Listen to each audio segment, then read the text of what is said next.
Alhamdulillah, pertamanya kita panjatkan syukur kepada Allah Subhanahu wa taala pada malam yang berbahagia ini, kita dapat sama-sama berkumpul di rumah Allah ini untuk kita bersama-sama mempertingkatkan ilmu dan kefahaman kita tentang Islam, insya-Allah, berdasar kepada topik dan tajuk yang kita akan bicarakan pada malam ini.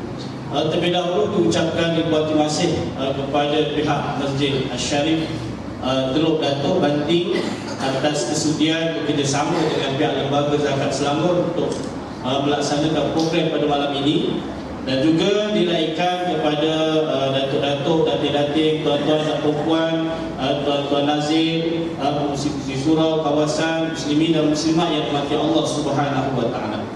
Pada malam ini kita akan membicarakan satu topik yang sedang masih lagi kita raikan, iaitulah bersempena dengan peristiwa hijratun Nabi SAW pada 1436 tahun yang lalu.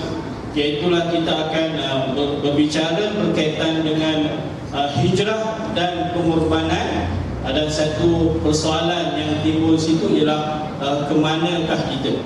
Jadi untuk kita nak membicarakan satu tajuk yang menarik ini, insya-Allah pada malam ini kita telah sama-sama menjemput dua orang ahli panel yang akan mengupas dan akan memperincikan tajuk kita pada malam ini. Itulah saya perkenalkan ahli panel kita yang pertama di sebelah kanan saya, yang berbahagia Al-Fadhil Ustaz Muhammad Zamri bin Syafiq.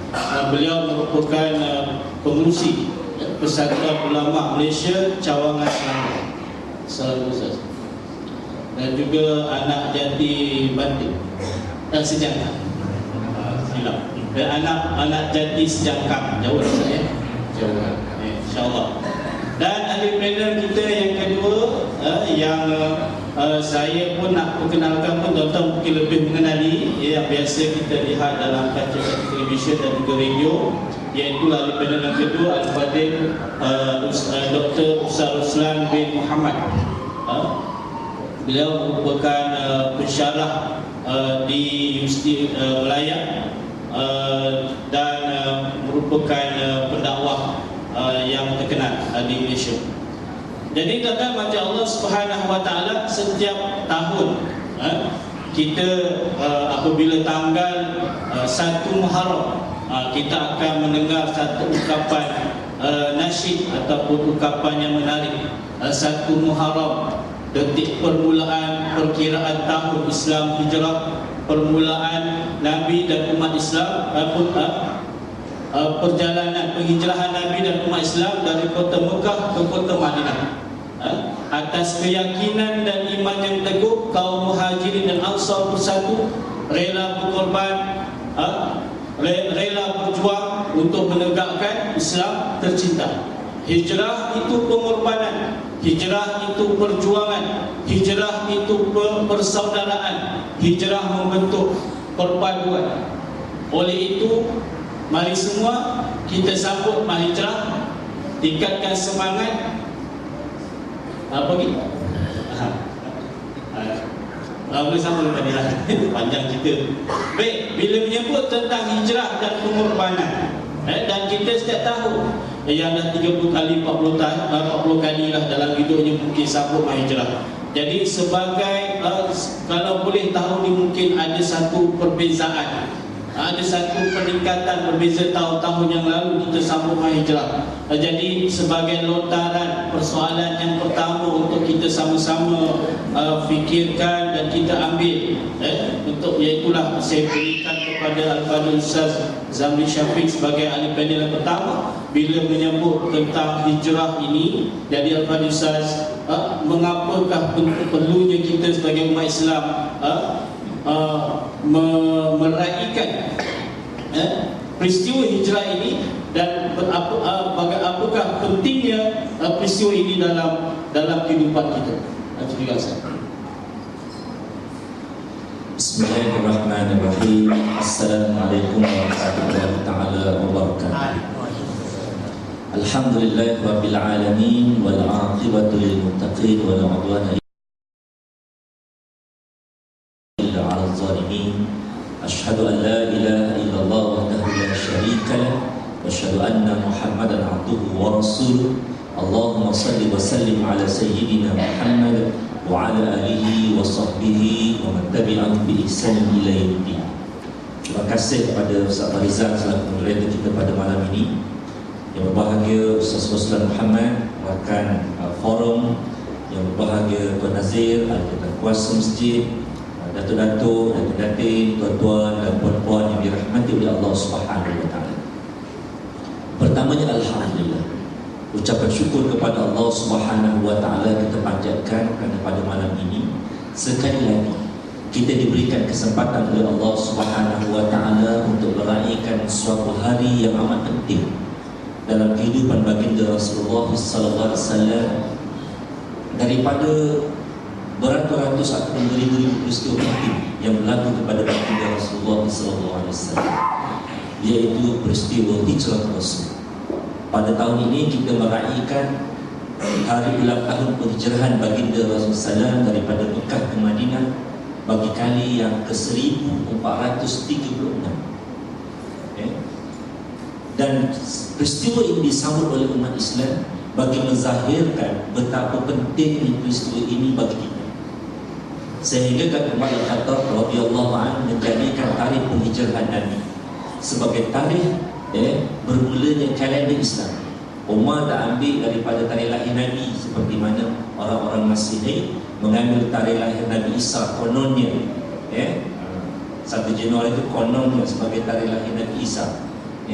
Jadi tuan-tuan dan puan-puan yang dirahmati oleh Allah Subhanahu wa taala, Umar Al-Khattab mengambil tarikh hijrah. Jadi kalau hijrah di zaman Nabi disebut perpindahan daripada Mekah ke Madinah. Jadi bagaimanakah hijrah bagi kita? Nabi sallallahu alaihi wasallam sebut dalam satu hadisnya, dia kata apa? La hijrata ba'dal fath illa an-niyyah wal jihad. Tidak ada lagi hijrah selepas pembukaan kota Mekah, melainkan niat dan jihad. Dalam hadis ini menjelaskan kepada kita tuan-tuan bahawa sebelum Nabi sallallahu alaihi wasallam berhijrah ke Madinah, Nabi telah pun berusaha untuk mencari tapak kepada sebuah kerajaan Islam yang amat kukuh bagi membina kerajaan Islam dan memastikan Islam yang dibawa oleh Nabi itu terpelihara. Nabi pergi ke Habasyah nak selamatkan sahabat-sahabat dia daripada tekanan orang-orang Quraisy. Tapi bila mana tengok Habasyah jauh sangat, Nabi cuba nak pergi ke Taif. Belum berhijrah, baru survey, baru reki, dah kena balik batu, ditolak oleh orang-orang Habasyah. Nabi tak jadi nak berhijrah.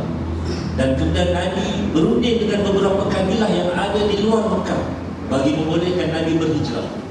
3-4 kabilah Nabi jumpa. Nabi jumpa Bani Kilab. Nabi puji dia sebab ketua kabilah dia nama Abdullah. Tetapi Bani Kilab tolak. Jumpa Bani Syaibah pun tolak juga. Jumpa kabilah Amir Sa'sa'ah. Berunding. Nabi ajak dia pertama masuk Islam. Yang kedua ajak mereka untuk pertahankan Islam dengan membentuk sebuah kerajaan Islam. Amir Sa'sa'ah tanya, Bani Amir Sa'sa'ah tanya, dia kata apa? Siapa nak jadi pemimpin? Siapa nak jadi presiden? Bila mana kita dah percaya siapa nak jadi presiden? Nabi kata kita serahkan kepada Allah. Oh, dia kata tak confirm kalau macam tak payahlah kata dia. Sebab kalau boleh dia nak jadi presiden. Itu dia. Dan usul-usul ini Nabi tak hentikan sehingga Nabi bertemu dengan kaum Aus dan kaum Khazraj yang bersedia untuk menerima Islam dan bersedia untuk bersama-sama dengan Nabi mempertahankan Islam dalam sebuah kerajaan itu.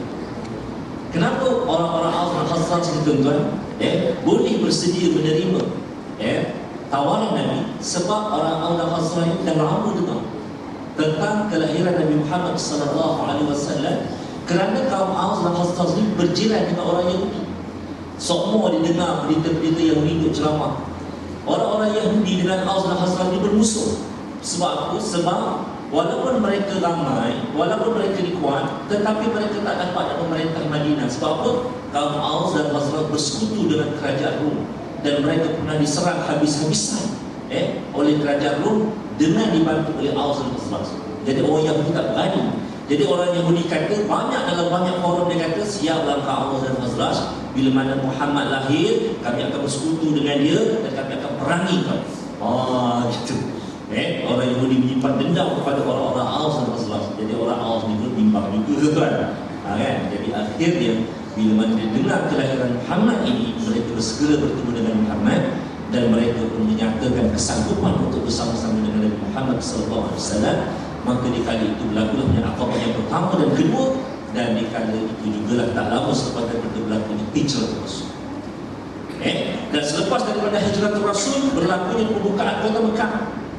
Maknanya Mekah dikuasai oleh kerajaan Islam yang dipimpin oleh baginda Rasulullah SAW. Bermula daripada peristiwa itu, Nabi kata tak perlu lagi nak berhijrah, tak perlu lagi nak berpindah-pindah. Tetapi yang perlu dilakukan oleh umat, yang pertamanya adalah perubahan niat. Yang keduanya, kalau ada seruan jihad, kita kena berhijrah. Sekarang ni dekat Palestin dengan kabarnya, orang-orang Yahudi, kerajaan Yahudi laknatullah di sana tu sedang menutup Masjid Al-Aqsa. Tutup sehari, lepas tu buka pula. Buka pun orang umur 50 tahun dia boleh pergi sembahyang Jumaat. Jadi andai katalah kerajaan Selangor ni putuskan orang Teluk Datuk ni semua kena pergi berjihad di Palestin, wajiblah kita berhijrah daripada Teluk Datuk ni pergi ke Palestin. Sanggup ke tuan? Sanggup ke sanggup? Nampak muka cuak je semua. Yang dah fikir semua sanggup. Yang benda-benda belum tentu lagi tu. Kami sekarang jadi janda pula macam jadi kalau diarahkan untuk berhijrah, untuk berjihad, itu wajib berhijrah. Itu jihad akbar, jihad fisabilillah. Begitu juga dengan jihad ilmu. Oleh kerana dekat Teluk Datuk ni tak ada universiti yang ada dekat KL, kita berhijrah ke KL. Oleh kerana orang kat Guru Besar dan universiti, dia berhijrah dekat Nilai sebab itu ada usi.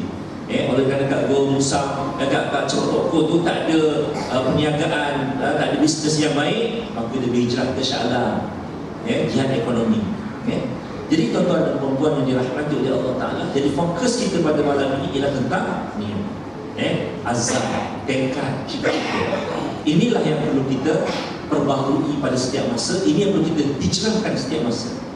Kenapa tuan-tuan? Sebab Nabi SAW telah membuat satu benchmark yang amat ideal berkenaan dengan kehidupan beragama di zaman baginda Rasulullah SAW.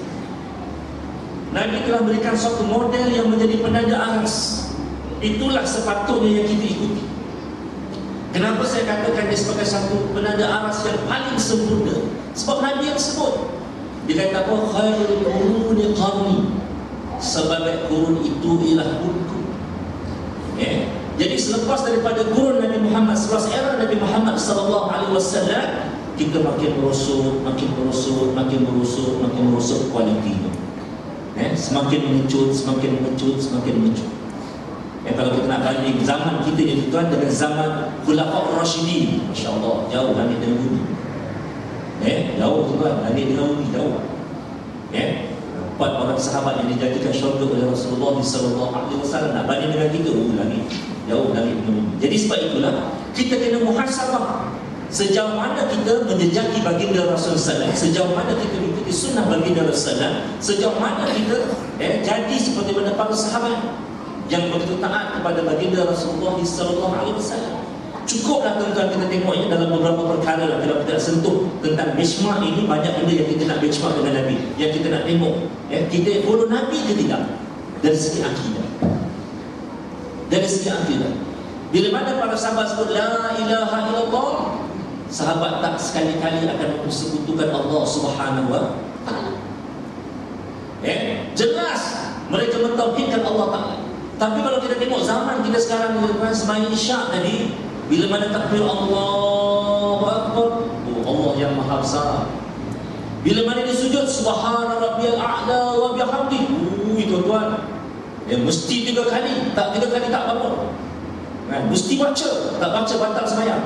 Agaknya lah kefahamannya macam tu pada hasil nak dia. Bila mana rukuk, Subhana Rabbiyal Azim wa bihamdi, Allah Ta'ala yang Maha Agung.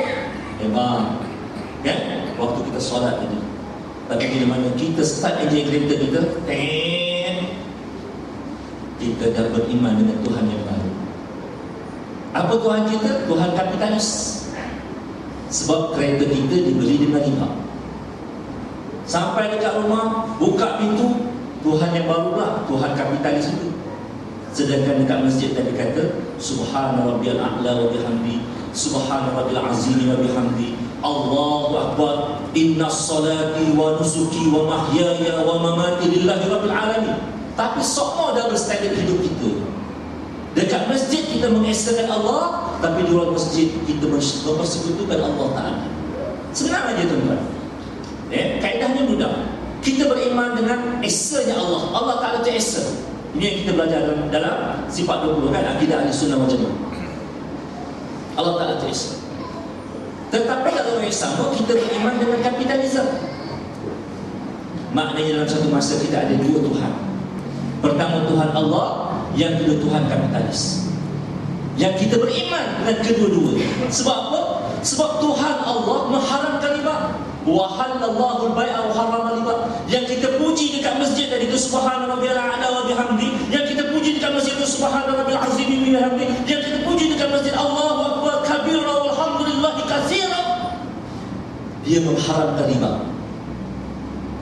Tetapi kita keluar masjid, kita menghalalkan riba. Bukankah itu syirik? Bukankah itu syirik?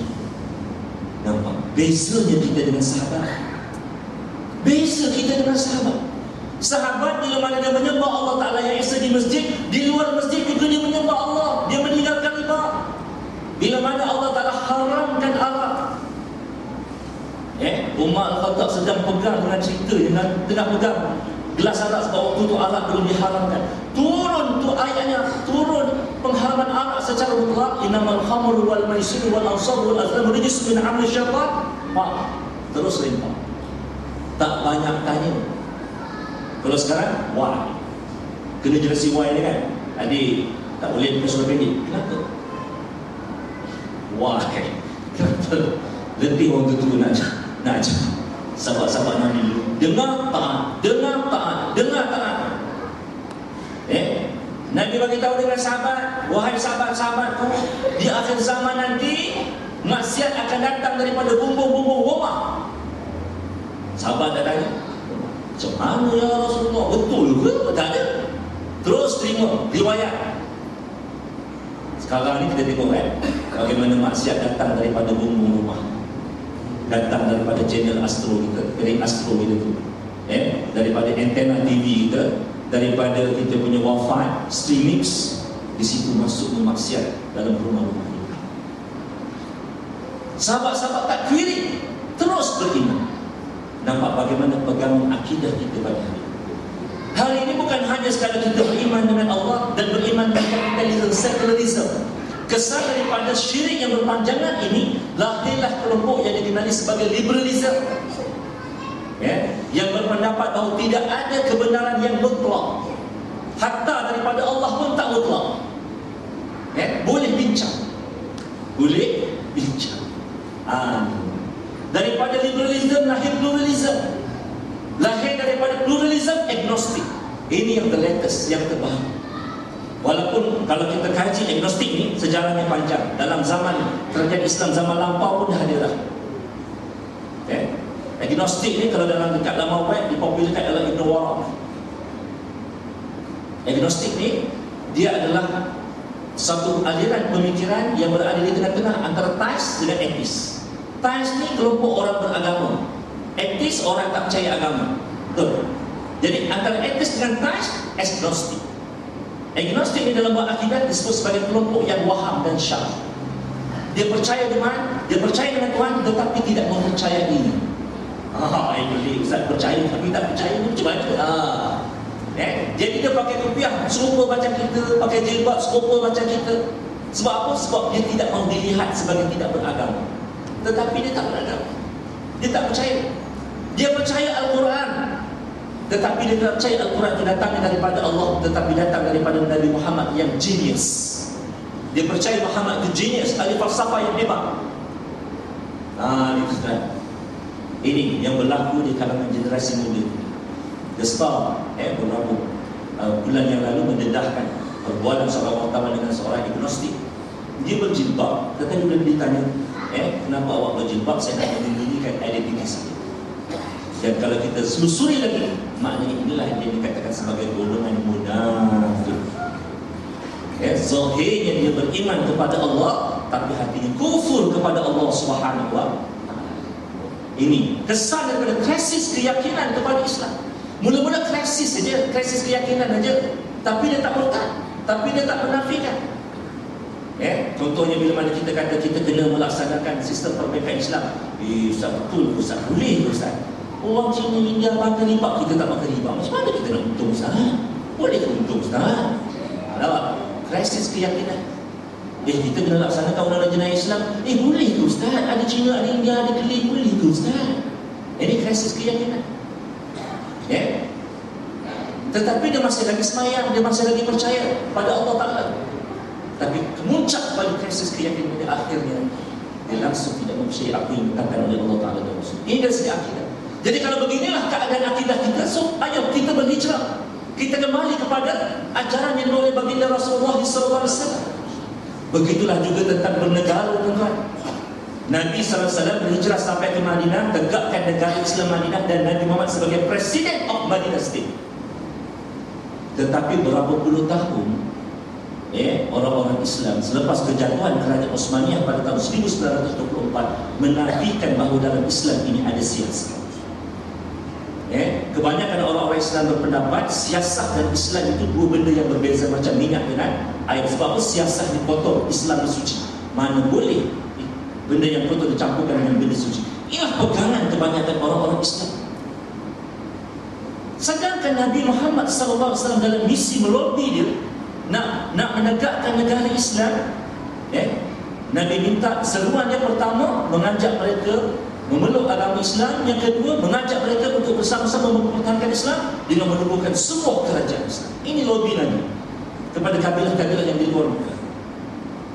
Dan akhirnya Nabi berjaya membina kerajaan bersama Aus dan Khazraj. Tetapi tiba-tiba kita menyambut Hijrah pada setiap tahun kita menafikan, tidak. Jadi orang hijrah kembali kepada apa yang dibawa oleh baginda Rasulullah SAW. Macam tu juga dari segi ekonomi. Macam tu juga dari segi ekonomi. Di zaman Nabi SAW, zakat, ini kebetulan lembaga zakat yang anjurkan, kita sebut zakat dan sikit. Zakat ini sebagai sumber pendapatan negara. Sumber pendapatan negara. Dia diurus oleh Baitul Mal. Sekarang ni pun Baitul Mal juga lah yang urus. Tetapi dia tak jadi pendapatan negeri. Dia tak jadikan sebagai pendapatan negara. Pendapatan Baitul Mal yang dihasilkan daripada kumpulan wang yang disatukan. Di zaman baginda Rasulullah sebagai pendapatan negeri. Zakat menjadi takaful kepada umat. Zakat menjadi insurans kepada umat. Itu bahasa konvensionalnya lah. Sebab saya tak berani guna insurans. Sebab apa? Insurans dengan takaful ni prinsip dia berbeza. Kalau insurans haram, takaful halal. Insurans asasnya riba, takaful asasnya jual beli. Jadi orang-orang insurans itu marah. Ustaz tak boleh sebut insurans Islam. That's wrong totally. Tak ada insurans Islam. Sebab insurans confirm haram. Jadi nama yang betul takaful. Okey, sebut takaful lah. Tapi kalau dekat luar negara, dia nak sebut takaful, orang tak faham. Jadi dia sebut insurans Islam. Okey lah, tak apa, itu dari istilah. Tetapi nak cerita bagaimana zakat di zaman itu menjadi takaful kepada umat. Kita hari ini faham zakat apa? Zakat fitrah, bulan puasa, emas sampai ke lengan, ladang kelapa sawit beratus-ratus ekar, bisnes berbilion ringgit. Kita rasa relax, tak bayar zakat ke? Kita bayar ke? Kita bayar ke? Bukan kita zakat ni zakat fitrah saja. Berapa ringgit? RM7. RM20. Itu dia. Itulah yang kita faham. Untuk siapa zakat ni? Untuk fakir miskin. Yang kita faham. Tuan-tuan, saya katakan zakat ni sebagai takaful, sebagai jaminan kepada kita. Sebab apa? Sebab tak ada siapa kalangan kita ni yang boleh jamin besok dia masih kaya. Siapa-siapa boleh jamin besok dia masih duduk rumah banglo dia dekat Taman Terdatuk, Taman Seni? Boleh jamin? Besok Ustaz saya tetap duduk dekat istana saya, boleh? No pergi. Tak ada siapa yang boleh jamin. Tetapi siapa yang boleh menjamin hari esoknya? Zakat. Tuan-tuan, hari ini kita jutawan, tak mustahil besok kita bankruptsi. Tak mustahil besok kita jadi miskin bapa kedana. Rumah hangus, rentung, rumah kena rompak, habis semua buat lain. Besok kita jadi miskin, hari kita kaya raya, besok jadi fakir. Siapa yang menyelamatkan kita besok? Siapa yang menyelamatkan kita? Zakat. Zakat yang akan menyelamatkan kita, tuan-tuan. Sebab tu kita kena bayar zakat harta, kita kena bayar zakat emas perak, kita kena bayar zakat ternakan, kita kena bayar zakat pertanian. Bukan sebab saja-saja, bukan Allah Ta'ala dengki dengan kita, oh kau kaya je kau bayar zakat. Bukan. Tetapi Allah Ta'ala nak ajar kepada kita satu konsep ekonomi yang hebat. Kalau kita belajar sistem ekonomi, tuan-tuan, sistem ekonomi kapitalis mengutamakan kekayaan individu. Yang kaya makin kaya, yang miskin terus miskin. Sosialis pula sama rata. Tak ada yang kaya, tak ada yang miskin. Zaman Muammar Gaddafi, tuan-tuan, masa jadi presiden, saya diberitahu oleh kawan-kawan yang kat sana, kereta sama, rumah sama, air free, listrik free. Bila tengok bola, rancangan bola, tak boleh sebut Ronaldo kepada Ronaldinho. Oh, tak boleh. Pemain pertama menyerahkan bola pada pemain kedua, pemain ketiga, ketiga keempat, pemain lima, gol. Tak boleh sebut nama. Sebab apa? Kalau kita sebut nama pemain bola tadi, kita memuliakan orang lain berbanding keluarga Gaddafi. Tak boleh. Semua mesti sama rata. Ini sosialis. Bagus tak bagus? Tak bagus. Menafikan hak, menafikan potensi. Islam datang membawa sistem ekonomi yang wasatiyah, yang seimbang. Tuan-tuan tengok bagaimana model wasatiyah dalam ekonomi Islam. Tengok dalam ibadah korban cukup. Dalam ibadah korban, yang boleh korban ni orang miskin ke orang kaya, tuan-tuan? Orang kaya. Orang kaya ni yang boleh korban. Orang miskin tak mampu nak korban. Lembu sekarang dah 3,800 tak? Kalau tak kaya tak boleh, tuan-tuan. Kalau orang kaya pun share 3,800 bahagi dengan 7. Itu boleh sikit lah. Orang yang pertengahan. Tetapi tuan-tuan, bila mana orang kaya ni boleh korban, siapa yang makan? Orang miskin makan, orang fakir makan, orang kaya pun makan. Orang yang sebagai korban pun makan miskin. Do you understand? Faham tak faham? Bagaimana Islam mengatur ekonominya tadi? Islam tak menafikan potensi orang untuk kaya, tetapi kekayaan tadi akan dinikmati bersama antara orang kaya dan orang miskin. Pendekatan yang wasati antara kapitalisme dengan sosialisme. Ini kalau kita bercakap tentang ekonomi. Bayangkan tuan-tuan bermusafir, tiba-tiba wala tuan-tuan hilang, kena ragut, kereta pancit tengah jalan. Pada waktu itu kereta masak tengah jalan, tengah highway, tuan-tuan, panas tengah hari, tiba-tiba teruing datang, teng. Kereta rosak je. Ya, okey, kita buat ke bengkel je, boleh.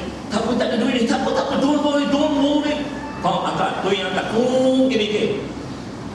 Sampai kat bengkel, abang macam mana ni bayaran? Oh tak apa, free of charge. Siapa bayar? Lembaga zakat selama bayar. Apa perasaan tuan-tuan pada waktu itu? Apa perasaan kita pada waktu itu? Atas nama Ibn Sabil, betul tak Ustaz? Ibn Sabil. Allah pada waktu itu rasa, ya Allah, terima kasih ya Allah, aku bayar zakat 2,5% saja ya Allah, tapi Masya Allah aku dilindungi. Di mana aku pergi? Protect by zakat. Allah, di mana Muslim berada, protect by zakat. Siapa yang bina sistemnya? Allah.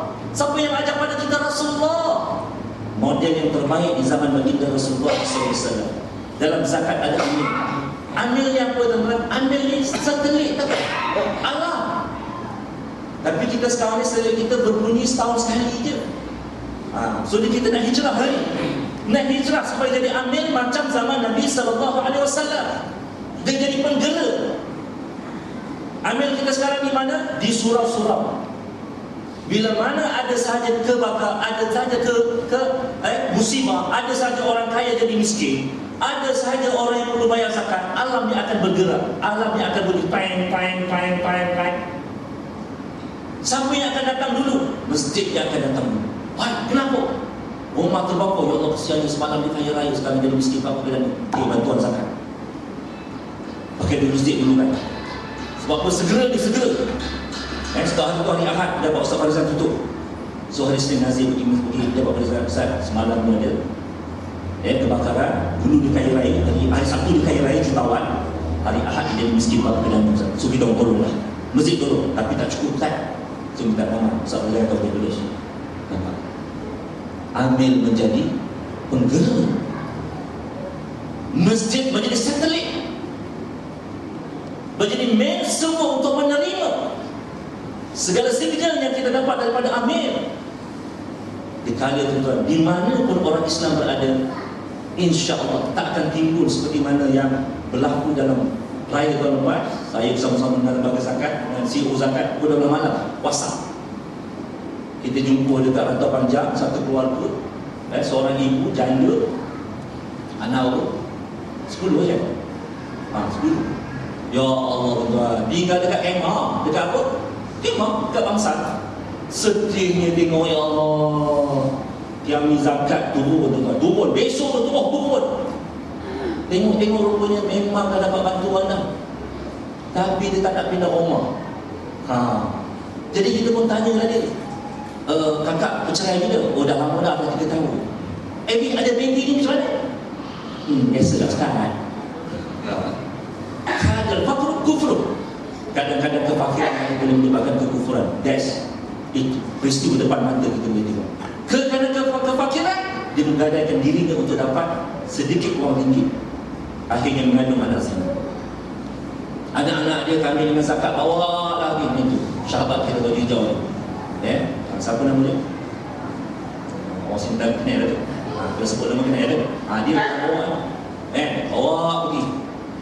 Bila mana kita bawa ke supermarket dengan nak beli baju kaya, nak beli kasut tinggi. Ya Allah. Kadang fakir kufur. Kita nakkan pakai baju yang lama, tak beli baju yang sekat-sekat. Allah Akbar. Hari ini orang bukan miskin harta, tapi miskin iman. Jadi macam mana? Jadi saya fikir saya mengambil masa yang panjang dalam mukadimah ini, tetapi aku kesimpulannya saya nak beritahu pentingnya hijrah Rasul ini ialah dia sebagai benchmark. Dan apa perlunya untuk kita perlu hijrah. Hijrah niat. Macam mana hijrah niat? Muhasabah di mana kita sekarang? Bagaimana kualiti iman kita sekarang? Bagaimana kualiti penghayatan syariah kita sekarang? So bila mana kita sedar kita tak sama dengan Nabi, ayo berhijrah supaya kita boleh bersama-sama dengan Nabi SAW di dunia dan di hari akhirat nanti. Wallah. Total di mata Allah SWT. Jadi itulah sebagai pengenalan pertama berkaitan dengan topik yang kita nak bicarakan pada malam ini, berkaitan dengan hijrah, pengorbanan, dan di mana kita, ke mana kita. Jadi kalau kita lihat berdasar pada apa yang diuraikan oleh Fadil Ustaz tadi, bahawa kita sebenarnya ada krisis, bolehlah katakan begitu. Saban tahun kita meraihkan, menghayati peristiwa hijrah, tapi kita bermasalah dalam sudut implementasi dalam kehidupan sehari-hari. Di dalam masjid lain, di luar masjid lain, di sini lain, di sana lain. Seolah-olah kita ada satu krisis identiti, bagaimana untuk kita nak menjadi seorang Muslim yang benar-benar seperti mana yang kita lihat dalam zaman Nabi SAW. Jadi saya sebagai lontaran kepada isu yang sama disebutkan oleh Abu Ustaz Zabi tadi berkaitan dengan hijrah ini.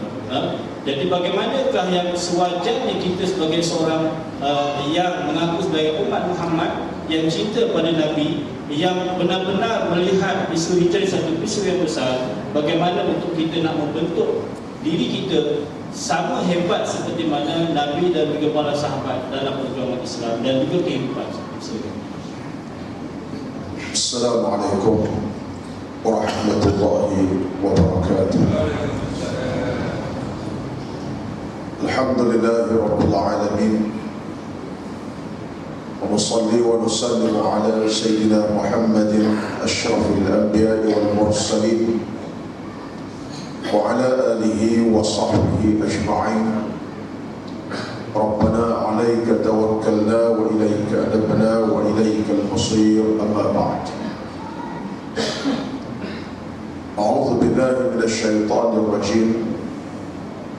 يا أيها الذين آمنوا استجيبوا لله وللرسول إذا دعاكم لما يحييكم واعلموا أن الله يحول بين المرء وقلبه وأنه إليه تحشرون. صدق الله العظيم.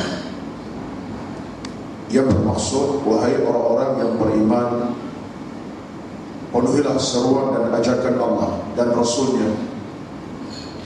Ketahuilah bahawa Allah memiliki hati-hati kamu, dan ingatlah kamu akan kembali kepada Allah bila masa ketikanya sampai nanti. Sadaqallahul Azim. Surah Al-Anfal. Al-Fadhil berbahagia yang saya hormati Ustaz Muhammad Farizan, yang saya hormati, yang saya kasihi rakan panel pada malam ini yang telah memberikan satu mukadimah yang cukup mantap.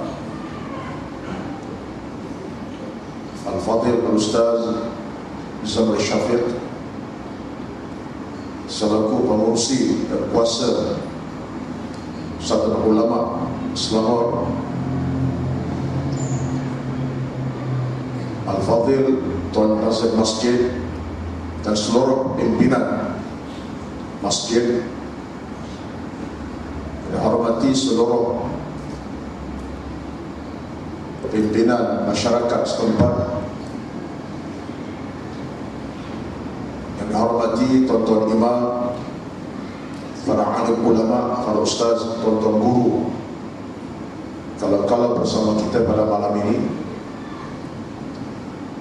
dan seterusnya yang dihormati, yang dikasihi kehadiran pada malam ini, tuan-tuan dan puan-puan muslimin dan muslimat, tetamu-tetamu Allah Subhanahu wa taala sekalian.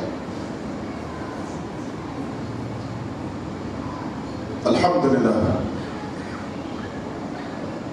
sesungguhnya pertemuan kita pada malam ini bukan kecil maknanya, tetapi pasti suatu pertemuan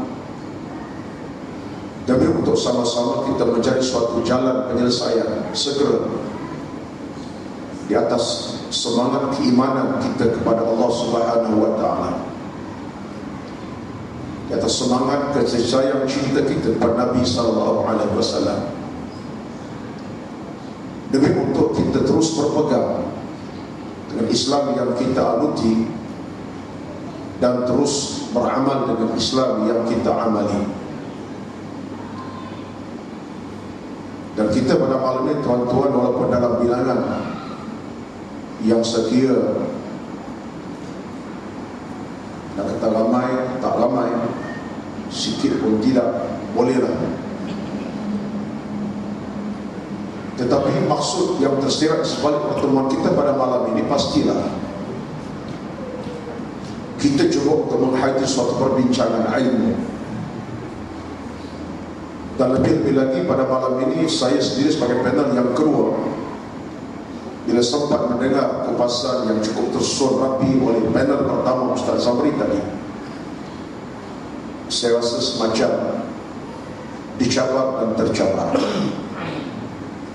Kan isu yang Ustaz sebutkan tadi bukan isu orang lain, isu saya sebagai salah seorang umat Nabi Muhammad sallallahu alaihi wasallam, dan hidup di zaman yang serba bermasalah.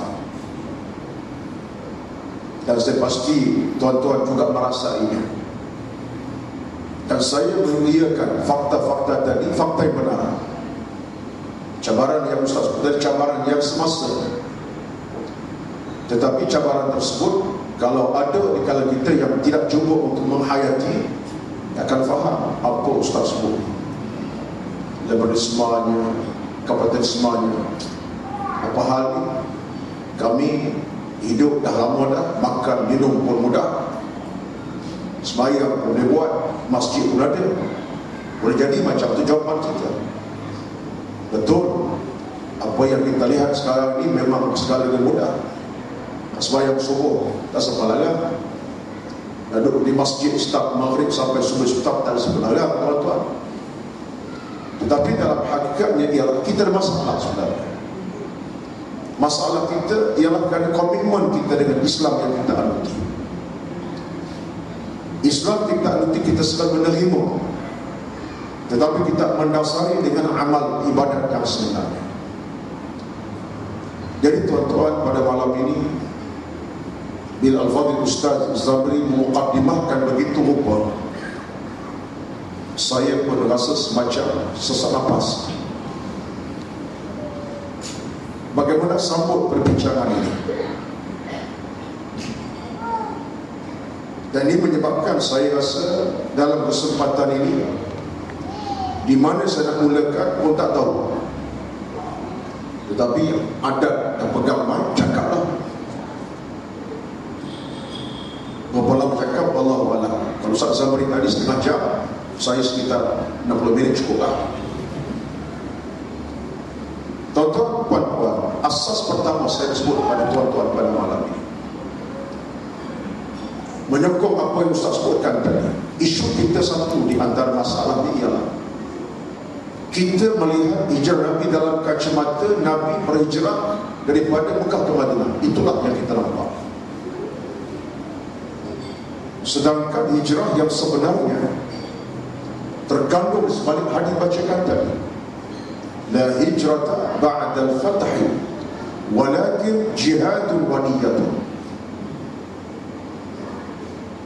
Konteks hijrah Nabi bukan sekadar Nabi berhijrah pada Mekah ke Madinah,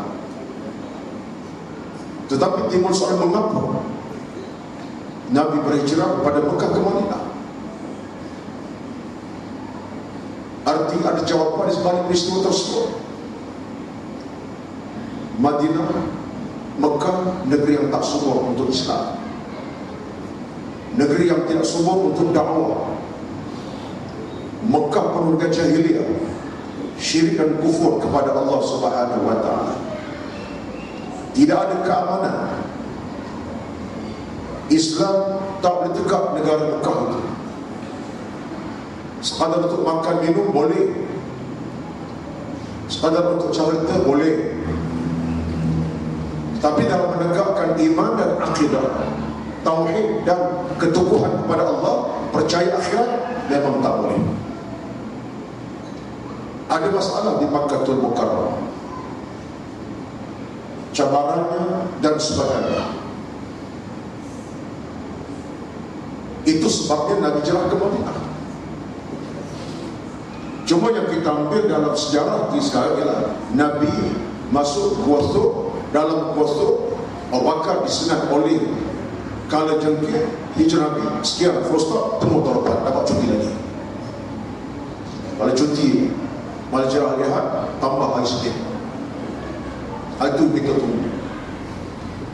Tetapi apa yang Ustaz sebutkan tadi, penyakitnya makin melebar meluas dalam masyarakat, yang menyebabkan anak kita makin jahil, remaja kita makin tak faham agama, dan hidup kita makin bermasalah. Datang Islam yang menyegar pemikiran kita, menelanjangkan akhlak dan moral kita. Minta maaf kalau bahasa kasar, pakaian agama kita dah boleh hilang.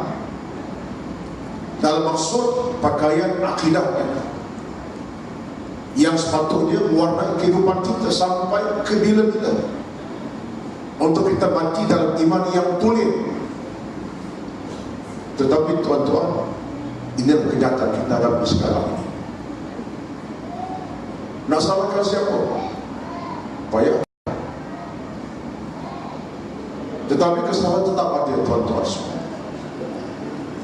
Suatulah saya memetik bicara yang pernah diungkapkan oleh seorang tokoh gerakan Islam yang terkenal, yang terkemuka, Hasnul Banna rahimahullah. Syahid Hasnul Banna pernah berkata, selagi mana watak umat Islam ini tak diwatak mengikut hukum agama sebenarnya, selama itulah mereka menjadi manusia yang merosak agama mereka sendiri. Betul. Yang merosakkan Islam adalah orang Islam sendiri, Bukan masalah musuh. Musuh dia memang musuh. Tetapi yang merosakkan nilai agama adalah orang Islam yang jadi jahil, yang tak erti, yang degil, yang tak nak mengaji. Satulah pernah diungkapkan oleh Umar bin Al-Khattab radhiyallahu anhu.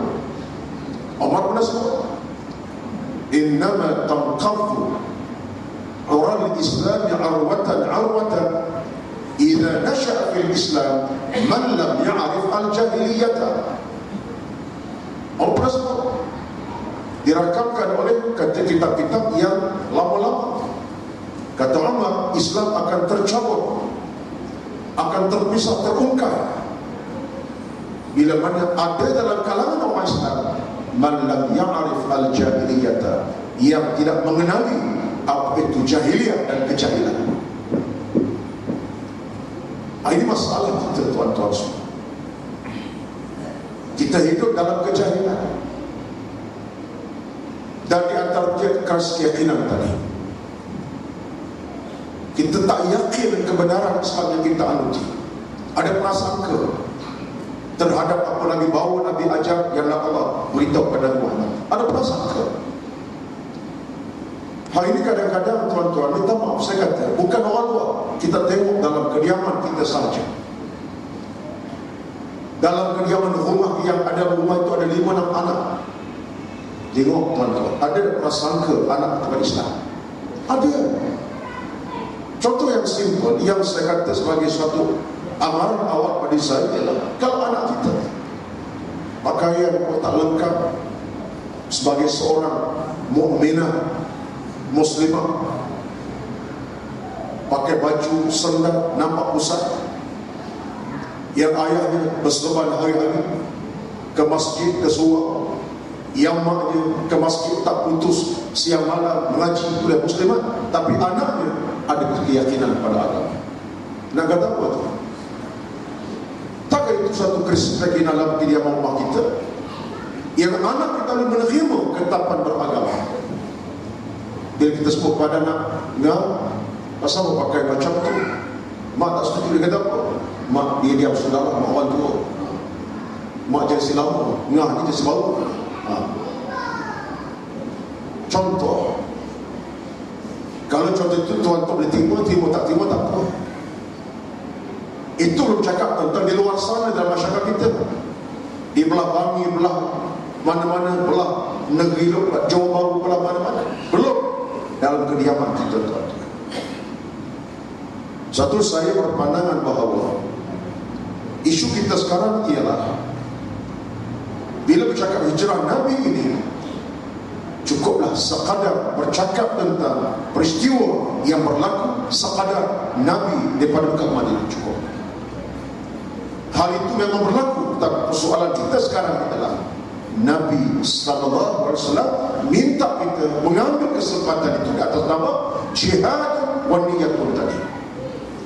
Kita berusaha mengekang kejahilan, ganti dengan ilmu.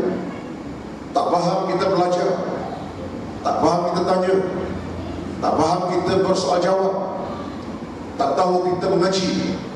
Itu jihad kita, perjuangan kita, bersungguh-sungguh faham Islam, untuk kita bawa Islam dalam seluruh kehidupan ini, baik soal makan, minum, berpakaian, bercakap, komunikasi, bekerja, apa saja. Kita bawa Islam dalam kehidupan, hidup mati dengan Islam. Macam Ustaz sebut tadi lah, inna salati wa nusuki wa mahyaya wa mamati lillahi rabbil alamin. Itulah warna yang Allah warna kepada kita. Sembahyangnya, puasanya, ibadatnya, pakaiannya, bekerjanya, hidup dan matinya lillahi rabbil alamin, kerana Allah Tuhan semesta alam. Jihad, dan jihad ini, tuan-tuan, bukan sekadar jihad biasa. Jihad yang memerlukan perjuangan yang penuh keinsafan. Terutama di dunia sekarang ini, bukan sekadar jihad biasa. Saya bila saya sebutkan isu tadi, saya terasa, tuan-tuan, sebab saya bertemu dengan orang macam saya sebutkan tadi. Baru-baru ini saya bertemu dengan seorang manusia yang nampak di luar macam saya kata, bila jilbab, berpakaian lapuk, sama cerita Ustaz sebutkan tadi. wartawan kata disebut. Sebetulnya sebab itulah ada seorang Allah telefon saya, Ustaz, tolong selamatkan orang Ustaz. Saya kata, masa apa nak selamatkan? Allah, Ustaz, nampak secara fizikalnya orang baik, tudung tak tinggal, baju labuh bukan singkat sendak tak. Tetapi bila bincang Ustaz, menampakkan dia tak boleh terima Islam dan amal dalam Islam ini. Tuan-tuan, seperti orang Syalam Ustaz Faizal, usia dalam 25 tahun, grad universiti daripada bukan sini, daripada mereka, belum bekerja lagi. Saya bincang 2 jam setengah. Kesimpulannya macam tu saya tadi. Jadi Ustaz agnostik apa? Agnostik. Saya baru tahu dalam perkataan itu. Mana ini contohlah. Tuan-tuan, dia sebut apa? Saya dengan Islam ni Ustaz, dia kata, tak berapa nak tinggal sangat, tapi saya tutup pakaian. Sebab apa? Saya ada mak dan ayah. Saya tak nak cederakan mereka. Maksudnya, tak nak mereka sedih dengan saya. Tengok tuan-tuan, semata-mata kerana mak ayah ada lagi. Nanti kalau mak ayah dah mati, tak ada apa lah. Tuan-tuan, saya kata subhanallah, sudah ni kalau macam ni boleh jadi keluar Islam. Dan Ustaz, saya dah minta sahabat kita yang berkaitan untuk bincang isu ini. Contoh malam ni sebagi bila Ustaz sebut, saya ingat sekarang. Tuan-tuan, mungkin dia bukan anak kita, tetapi jangan kita letak dalam kepala kita itu masalah orang, saya tak ada masalah. Jangan tuan-tuan. Cabaran sekarang ini boleh masuk ke dalam mana-mana kediaman, walaupun rumahnya seorang ustaz yang berada di kediaman itu. Tak ada jaminan rumah ustaz tak masuk pada macam, tak ada jaminan. Sebab itulah kita cuba nak tengok balik dalam kerangka sekarang, hijrah mana kita berlakukan. Yang pertama bagi saya tuan-tuan, sebagai jawapan kepada ustaz, soalan ustaz Farizal tadi, pertama adalah hijrah yang berasas kepada akidah yang sabita kepada Allah Subhanahu wa taala. Hijrah kepada akidah yang kokoh. Bukan bermaksud kita soalatan akidah, bukan, tapi kita mengukuhkan lagi. Kerana akidah yang kokoh ni tuan-tuan menyebabkan kita semakin terus beramal, beribadah. Pastinya ialah kita makin kuat beribadah. Kita makin dekat dengan ibadah, itulah kekuatan akidah. Kita jaga ketapan ibadah hidup ini secara penuh konsisten. Kita segera beramal. Benda yang wajib diamalkan, yang sunat dikerjakan, yang buruk ditinggalkan, yang jahat dijauhkan. Ini kekuatan akidah. Kalau tak ada kekuatan akidah, tak ada tuan-tuan. Sebab itulah kata para ulama kita, sesungguhnya kekuatan akidah itu dia akan menyebabkan kita berada di lorong hidup yang betul. Itu kata-kata siapa? Al-Imam As-Suyuti rahimahullah ketika menafsirkan ayat faqad istamsaka bil 'urwatil wuthqa lam fisama laha. Kata Imam As-Suyuti, ini ulama tafsir Al-Jalalain, dia kata apa? Faqad istamsaka bil 'urwatil wuthqa lam fisama laha, bermaksud al-'urwatul wuthqa ialah pegangan yang kukuh dengan iman menyebabkan ibadah itu yang betul. Sekarang tuan-tuan, isu hijrah kita dalam masyarakat nak sampai tahap itu, betul hijrah. Mana kita dengan akidah makin kukuh, makin kejam, makin mantap. Dan ini bagi saya asas yang paling penting sekali. Kalau akidah dah makin kukuh, tak akan berlaku macam tadi golongan liberal, pluralisme tadi, dan agnostik tak akan matang. Tapi bila akidah tak pernah kokoh, tak hijrah pada akidah kokoh, dia akan datang. Satu hari ini tuan-tuan semua, saya minta maaf. Saya kalau Ustaz sebutkan di awal tadi dalam pasal beliau tentang isu semasa, saya pun terasa. Sebab tengok hari ini dalam siaran apa saja, baik media cetak, elektronik, apa saja, tuan-tuan, banyak benda yang disebarkan ke arah apa tuan-tuan? Ke arah untuk melonggarkan akidah dan keimanan. Baik program apa sekalipun, siaran apa sekalipun, hatta artikel-artikel. Ini di antara perkara yang berlaku dalam dunia umat Islam sekarang ini. Ini adalah jawapan kepada isu yang kita hadapi. Itulah saya nak tekankan, akidah kena kokoh berasas kepada tersebut, insya-Allah ibadat kita makin kuat. Itu yang pertama. Yang kedua ialah hijratun Nabi SAW, tuan-tuan. Kita lihat dalam kacamata yang lebih jauh daripada itu. Bukan sekadar masuk gua, tetapi keyakinan yang disebut dalam ceramah tertulis. Saya kata, tuan-tuan tak nampak ke tidak? Sebab itu Nabi ada suatu keyakinan yang Nabi nak tanam di kalangan para sahabat kita. Contoh yang simple. Ali bin Abi Thalib radhiyallahu anhu sanggup tidur di tempat Nabi. Kata dasar apa tuan-tuan? Keyakinan. Dia tahu malam itu Nabi akan dibunuh, di kebun rumahnya akan terbunuh Nabi kalau Nabi ada. Tetapi Ali sanggup tidur kerana kekuatan hati dan keyakinan pada Allah. Asma binti Abu Bakar, kita baca sejarahnya, bawa makanan tunai, mengandung anak petambak, dan keadaan begitu, keadaan fizikal sang tunai, keyakinan kepada Allah, sanggup dedahkan dirinya atas ancaman yang sedang berlaku di muka pada masa itu. Keyakinan.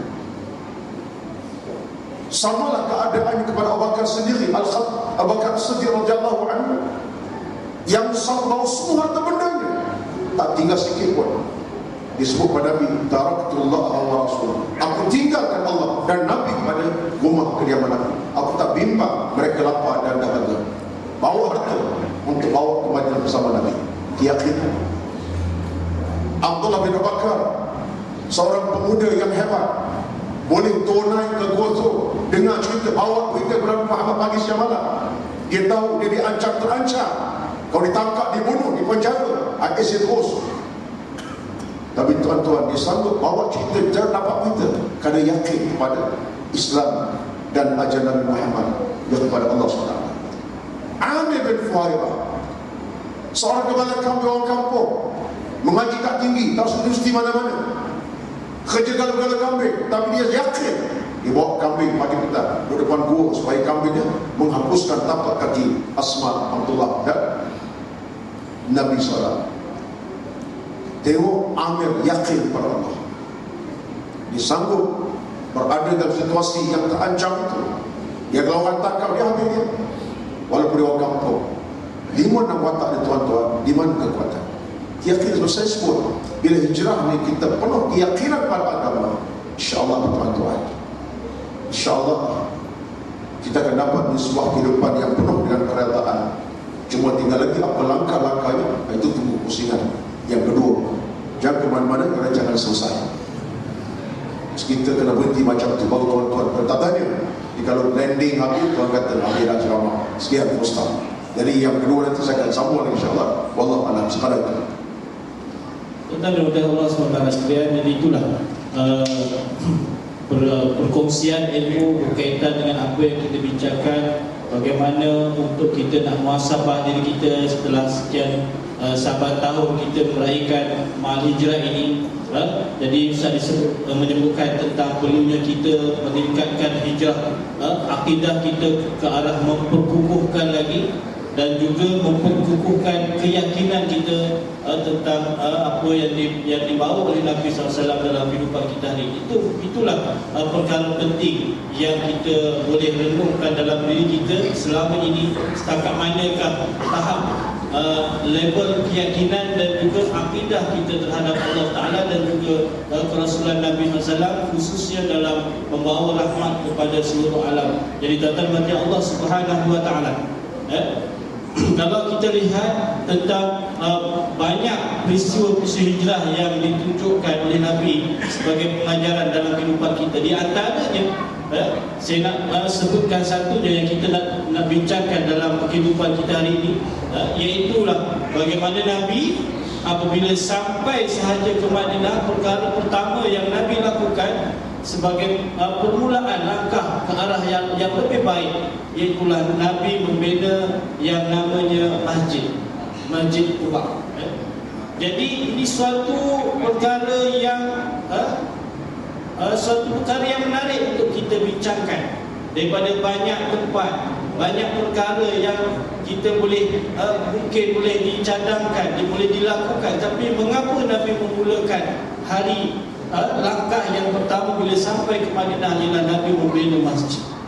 Jadi mungkin Al-Fadhil Ustaz seperti yang pertama, Al-Fadhil Ustaz Zamri mungkin boleh kongsikan rahsia bagaimana mengapa Nabi memulakan usaha yang pertama di Madinah ialah dengan membina sebuah masjid. Mungkin ada rahsia dan kekuatannya dalam peristiwa hijrah. Terima kasih. Bismillahirrahmanirrahim. Assalamualaikum warahmatullahi wabarakatuh. Terima kasih Ustaz Farizan. Terima kasih tuan-tuan untuk bertemu pada pusingan yang kedua. Bagi menjawab soalan ini, Allah Subhanahu wa taala sebut dalam Al-Quran, A'udzubillahi minasyaitonir rajim, innama ya'muru masajidallah man amana billahi wal yawmil akhir wa aqamas salata wa atuz zakat wa la yakhsha illa Allah Taala sebut bagaimana masjid-masjid ini boleh dimakmurkan apabila ia ditakbir oleh ahli kuasa yang memiliki beberapa ciri. Yang pertama cirinya ialah man amana billah. Ahli kuasa masjid dia mesti beriman dengan Allah Subhanahu wa taala. Bila mana dikatakan beriman kepada Allah Taala, apa dasarnya? La ilaha illallah Muhammadar Rasulullah.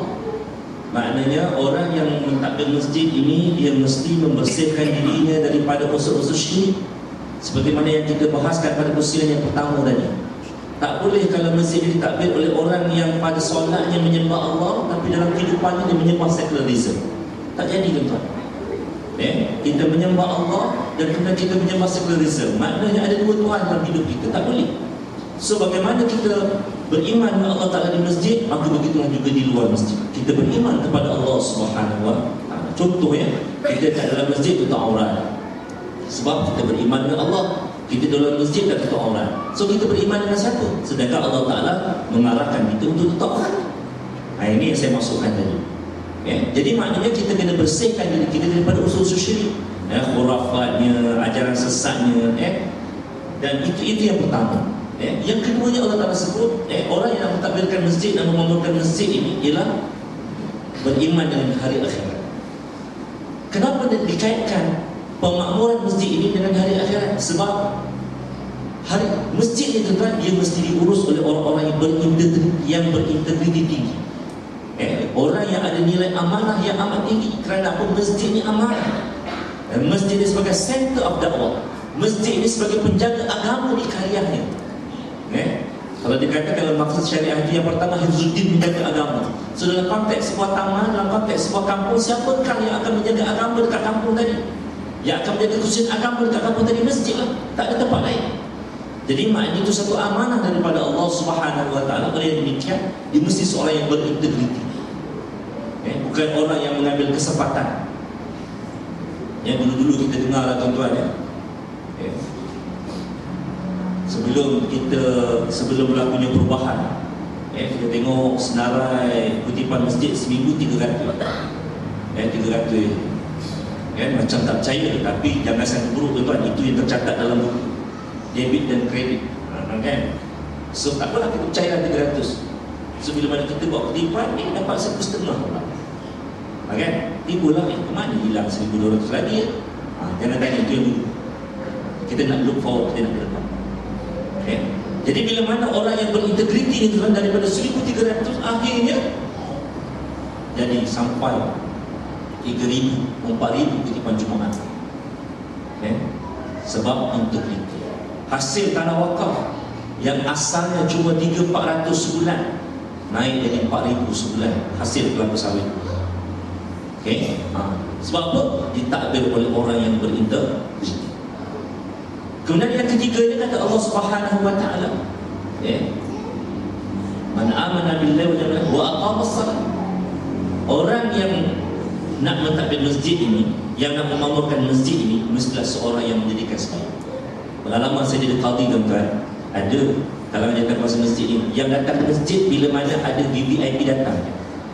Bila mana tuan qadhi datang, dia pun datang. Kalau tuan qadhi tak datang, dia pun tak nampak. Yang berhormat datang, dia nampak. Dia kat depan sekali, paling awal sampai. Kalau yang berhormat datang, tak datang. Tengok-tengok satu masa kena tangkap dekat karaoke dia tuan, buat posisi tangkap Allah. AJK masjid. Bagaimana orang yang seperti ini nak memakmurkan rumah Allah? Pasti tak boleh.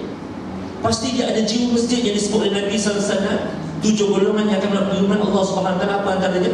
Rajulun, pemuda yang hatinya tergantung di masjid. Ada jiwa masjid. Sekarang kadang-kadang kita lantik pegawai pentadbir masjid, pengurus masjid, tapi tak ada kat masjid. Sebab apa? Saya pengurus, saya eksekutif masjid. Bapak bila air maintenance dia buat lah, tapi semayang belum tentu ada lagi. Ini generasi zaman sekarang, sedih kita. Kerja apa? Bila waktu bertugas ada, waktu tak bertugas tak ada. Padahal dia punya rumah tu belakang masjid je. Kenapa tak datang masjid bila? Tak bertugas. Astaghfirullahaladzim. Tidak ada jiwa masjid. Man amana billahi wa aqama zakat. Orang yang memegang rumah Allah Ta'ala, orang yang bayar zakat. Sebab masjid itu kan sebagai pusat. Kita tengok bagaimana di Masjid Nabawi di zaman Nabi SAW sebagai Al-Sufa. Di situ ada ahli Al-Sufa. Al-Sufa ni kan siapa contoh? Siapa contoh Al-Sufa? Abu Hurairah. Abu Hurairah ni kan ada orang kata dia gila.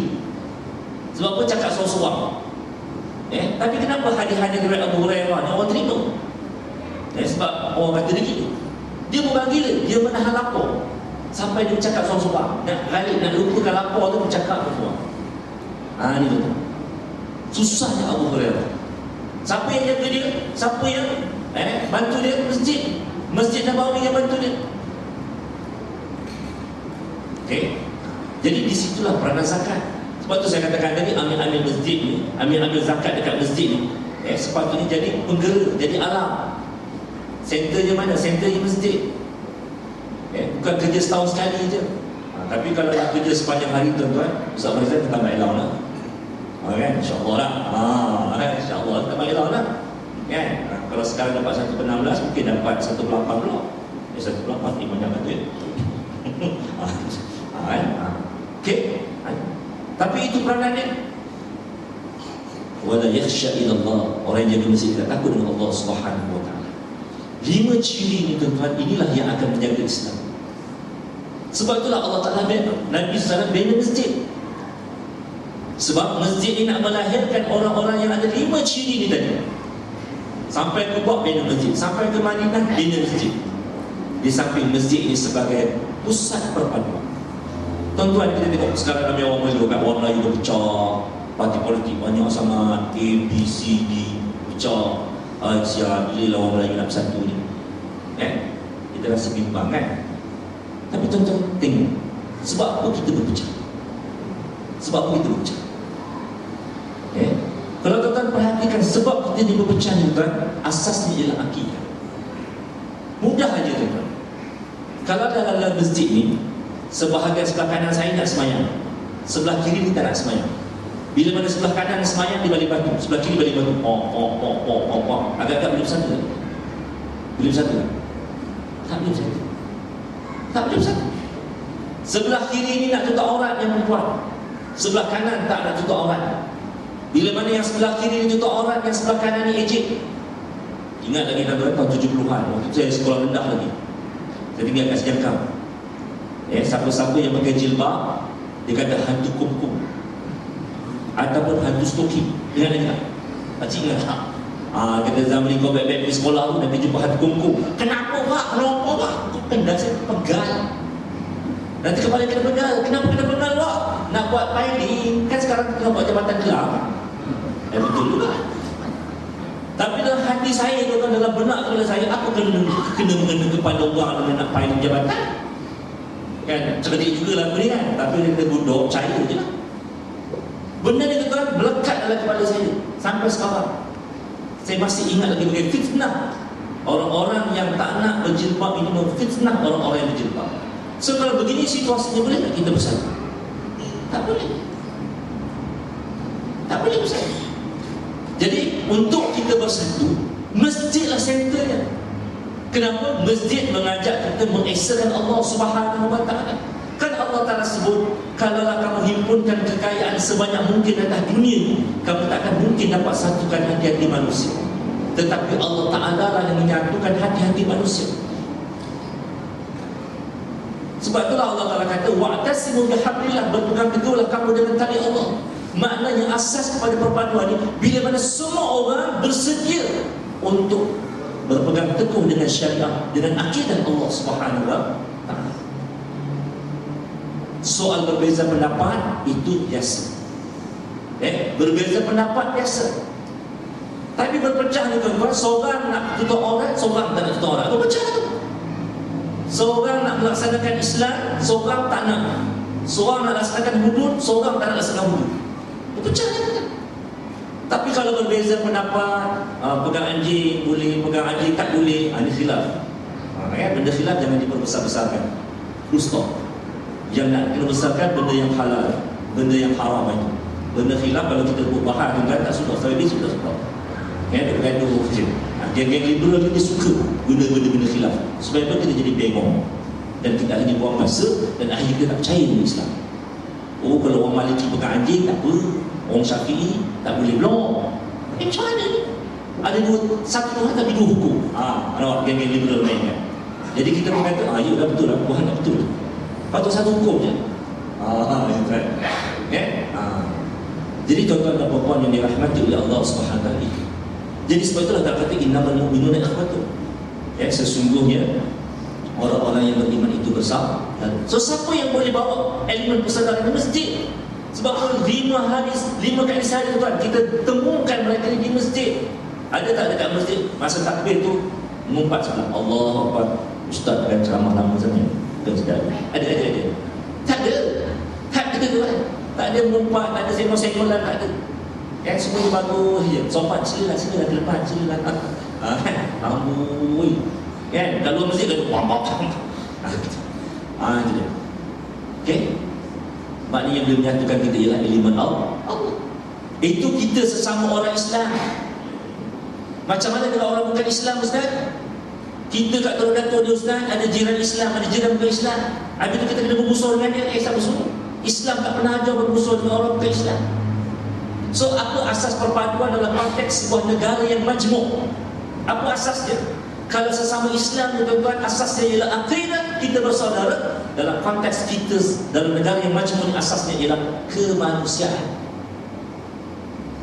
Kan Allah Ta'ala sebut, ya ayyuhan nas taqu rabbakum alladhi khalaqakum min nafsin wahidah. Wahai orang-orang yang beriman, bertakwalah kepada Allah Subhanahu wa Ta'ala yang telah menciptakan kamu daripada nafsu wahidah, lelaki yang satu. Siapakah lelaki itu? Adam AS. Orang Cina datang daripada Adam, India datang daripada Adam, orang Melayu datang daripada Adam, Banjar, teruskan Bugis ke Banjar? Melayu Mati lah. Tani itu dia. Semuanya datang daripada Adam AS. Jadi kenapa kita mesti bermusuh? Kenapa mesti bermusuh dengan India? Kenapa mesti bermusuh dengan Cina? Kenapa mesti bermusuh dengan orang Jawa? Dulu orang Jawa dengan Banjar tak ada jumpa, berparang macam berparang. Itu jumpa Jawa, jangan kan? Tapi Alhamdulillah, dengan agama kita disatukan. Tipas dah kan? Jadi tuan-tuan dan puan-puan yang dirahmati oleh Allah Subhanahu wa Ta'ala, sebab itulah satu hari Nabi tengah sembang-sembang dengan sahabat-sahabat di jalan. Tiba-tiba ada jenazah seorang Yahudi lalu. Nabi bangun. Sahabat tanya, ya Rasulullah, itu jenazah orang Yahudi, kenapa kau bangun? Nabi kata, bukankah dia seorang manusia? Kerana dia juga manusia, tuan-tuan. Orang bukan Islam ni manusia, kita tak boleh tipu dia, kita tak boleh nak aniaya dia, kita tak boleh zalim dia. Sebab dia juga manusia. Malah dalam konteks hubungan Islam dan bukan Islam, bagaimana Nabi SAW terjemahkan di zamannya, apa Nabi sebut? Sesiapa yang mencederakan kafir zimmi, bermakna dia mencederakan aku. Dalam hadis yang lain Nabi sebut, sesiapa yang mencederakan kafir zimmi, maka dia di akhir nanti aku akan memerangi. Bagaimana jaminan kepada orang bukan Islam yang tinggal dalam sebuah kerajaan Islam dijamin oleh baginda Rasulullah SAW. Malah dalam piagam Madinah dinyatakan dengan jelas, orang Islam dan bukan Islam mesti berkongsi kekayaan untuk menjaga keamanan negara. Orang Yahudi boleh mengamalkan agamanya sebagaimana kita orang Islam boleh mengamalkan agamanya. Kebebasan beragama dijamin dalam piagam Madinah dengan beberapa syarat yang tertentu. Okey? Jadi dia tak boleh lebih daripada kita. Kalau dia buat gereja, tak boleh lebih besar daripada kita. Itu maksudnya. Jadi tuan-tuan dan puan-puan yang dirahmati oleh Allah Ta'ala, kita lihat bagaimana masjid menjadi model kepada perpaduan yang betul-betul genuine. Sebab itulah tuan-tuan, kalau tuan-tuan pergi dekat Masjid Puchong yang menjadi Johan anugerah masjid karya terbaik peringkat kebangsaan, dan saya terlibat dalam audit ini. Cuma saya tak audit Selangor lah, sebab saya orang Selangor. Saya tak audit Masjid Selangor, saya audit Masjid Wilayah. Tapi saya terlibat dengan audit ini. Audit ini tuan-tuan diiktiraf oleh peringkat antarabangsa. Jadi bila mana diiktiraf oleh peringkat antarabangsa, standard dia very transparent. Very transparent. Okay. So bila mana kita pergi Masjid Puchong tu kan, masjid apa namanya? Masjid Salam.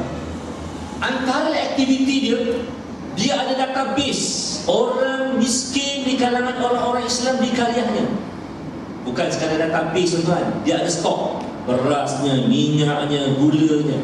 AJK akan rutin ziarah, hantar minyak, hantar beras, hantar gula untuk fakir miskin. Yang menjadi kita terperanjat tuan-tuan, yang menjadi bonus kepada dia bukan hanya daftar senarai fakir miskin di kalangan orang Islam, tetapi orang bukan Islam juga ada database ni. Dia juga ada database orang bukan Islam yang miskin, yang tinggal dekat karyanya. Tuan-tuan, cara kita ada tak database orang bukan Islam yang miskin dekat karya kita ni? Ada ya? Alhamdulillah, bagus. Ziarah tak ziarah? Baik, alhamdulillah. Ziarah, alhamdulillah, bagus. Alhamdulillah, bagus. Boleh menang ni? Boleh bertanding?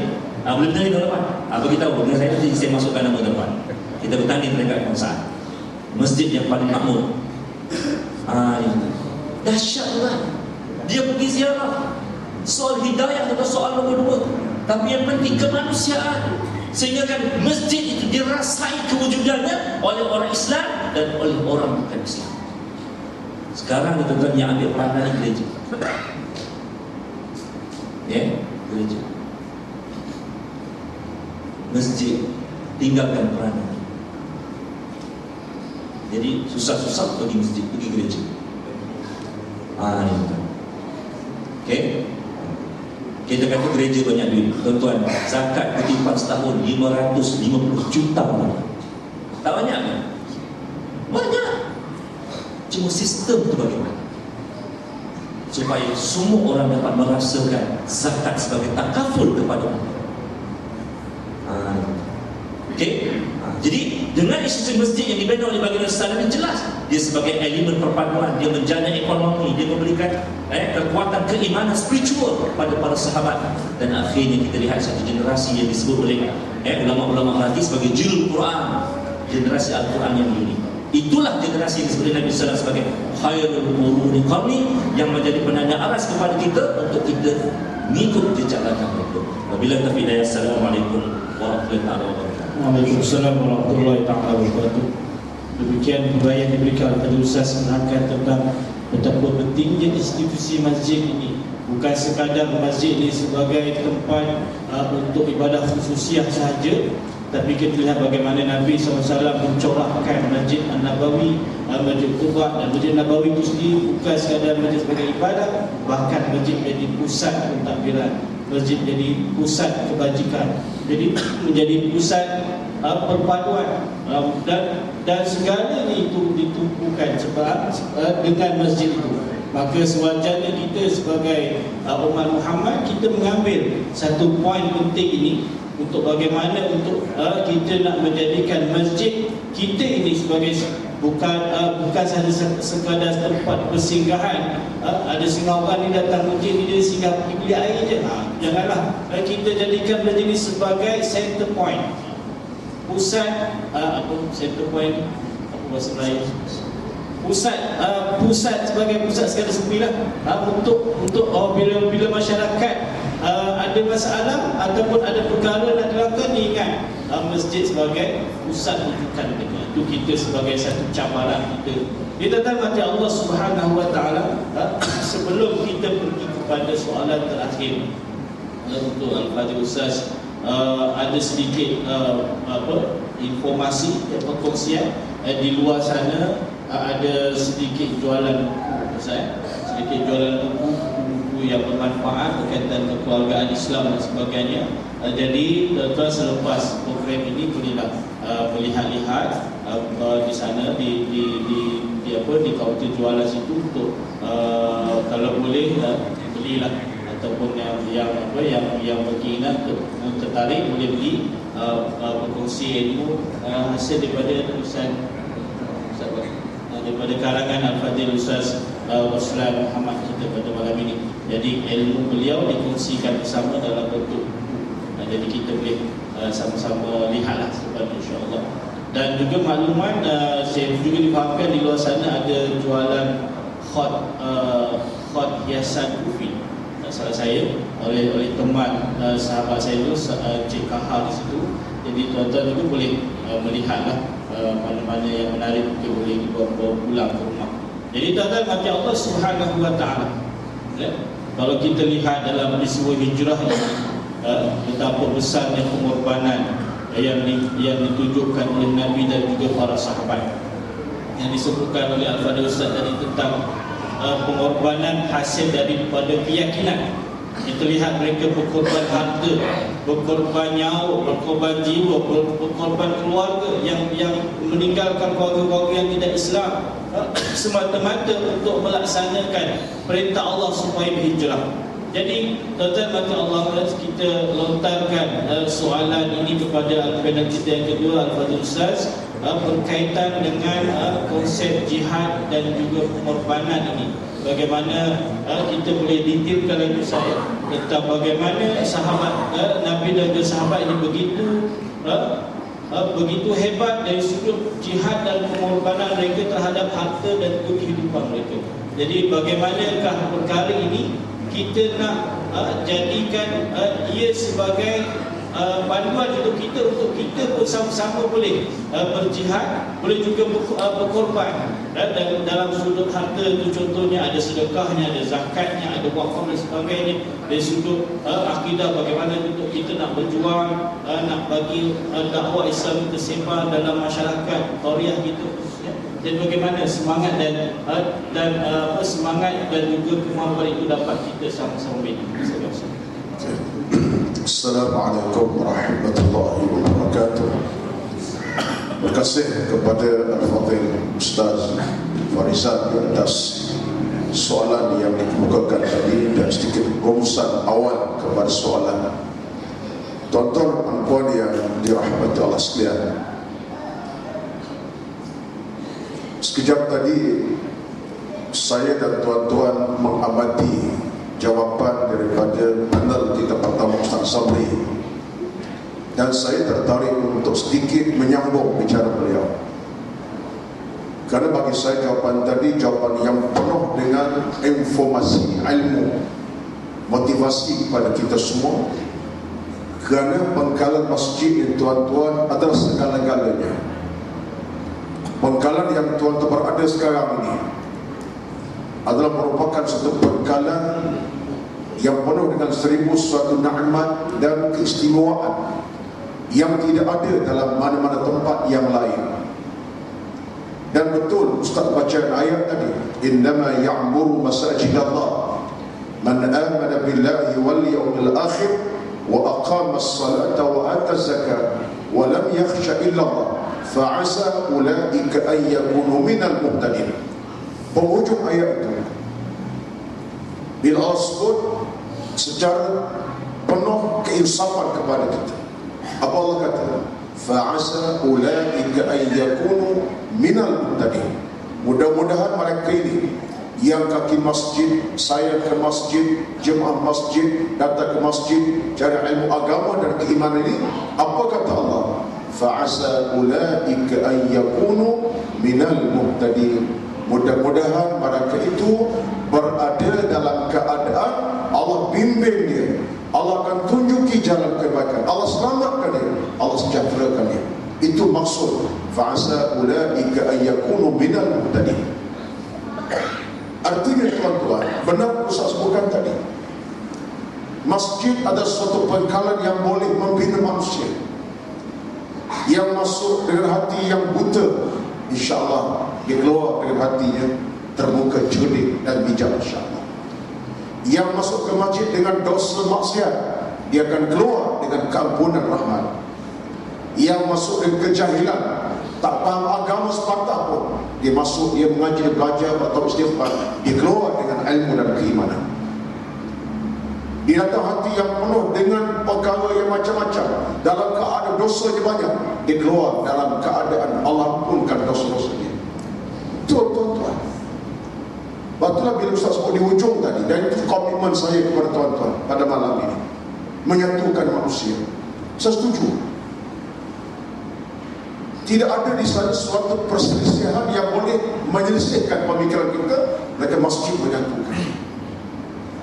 Dah kita mengaji beramai-ramai, berjemaah beramai-ramai, pengajar kitab-kitab yang sama, tafsir yang sama, hadis yang sama, ustaz mengajar ustaz itulah. Dan kita pencatat apa yang ustaz sebut dalam pengajian.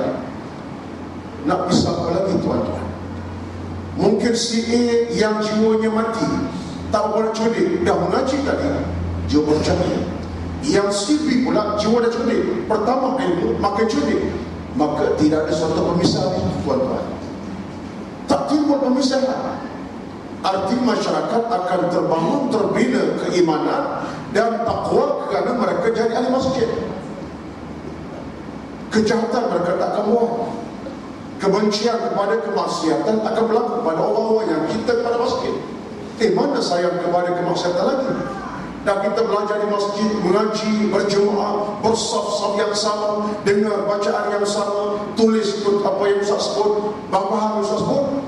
Mana mungkin tuan-tuan kita akan buat benda-benda yang kotor dan keji dalam hidup kita, terhalang, baik cakapan, baik perbuatan. Ini kenyataan yang penting. Satu Nabi bersabda, saya kena sebut sebab ini di antara peluang keemasan. Bila saya sebut, saya kena sambung, insyaAllah. Ini keimanan saya yakin ini keimanan kita bersama. Apa Nabi sebut? Idza ra'aitumur rajula ya'tadul masjidah fa'ashhidu lahu bil iman. Dan kamu melihat ada manusia di kalangan kamu yang memang kaki masjid, datang ke masjid, mengaji masjid, duduk di masjid ini, persaksikan dia ada iman, kata Nabi. Dia ada iman. Maknanya Nabi berjanji orang-orang ini adalah orang yang ada iman. Dia ada iman, dia beramal dengan iman, dia selamat. Tak bermusuh dengan orang, tak dendam dengan orang, tak ada. Bahkan bersatu pemikirannya. Kalaupun ada benda-benda yang khilaf, macam tadi, benda yang farah, benda yang kurang, benda bukan benda asas. Benda asas selesai masalah. Keyakinan agama menebar, keyakinan Islam menebar, diterima Islam secara total. Sebab apa? Kata Nabi, persaksian dan iman. Itu kepentingan yang cukup tersirat tuan-tuan dan puan-puan. Lepas saya, kalau orang tanya saya cara mudah, cara jawapan kampung lah, dan saya pun ilmu tak tinggi mana. Bila orang tanya saya, Ustaz, lagu macam saya masalah masyarakat, baik muda, remaja, baik remaja tu sekali, dia ada masalah moral, bagaimana selesai? Saya kata, jom hidupkan masjid, jom jadikan masjid penggalan ilmu, jom jadikan kita masjid melekat siang malam. InsyaAllah tak perlu dalam masa 10 bulan, 10 hari pun jiwa akan berubah, insyaAllah. Kenapa? Kerana masjid memang tempat menyatukan hati-hati manusia, tempat yang penuh kerahmatan dan keselamatan. Tidak akan ada manusia yang akan terjebak dengan kejahatan. Rasuah dia tak akan buat sebab dia mengaji agama. Malam tu mengaji hadis 40, malam kedua mengaji tasawuf. Rasuah apa lagi? Dia tak akan dendam dengan orang. Apa dendam lagi? Malam tu mengaji tafsir Quran, ayat tentang isu-isu kemanusiaan, akhlak dan beragama. Malam besok mengaji bab fiqh, hukum hakam dalam muamalah. Nak dendam dengan orang apa lagi? Dia tak tipu pelanggar, dia berniaga. Sebab tak pelanggar, dia mengaji tafsir wailul lil mutaffifin. Allah hukum orang-orang yang menipu dalam masa tukar timbangan. Dia mengaji bab tasawuf, hati bersih, tak menipu dia, pelanggar dia dalam urusan jual beli. Jadi tuan-tuan, maknanya penggalan kita memang Allah sediakan kepada kita.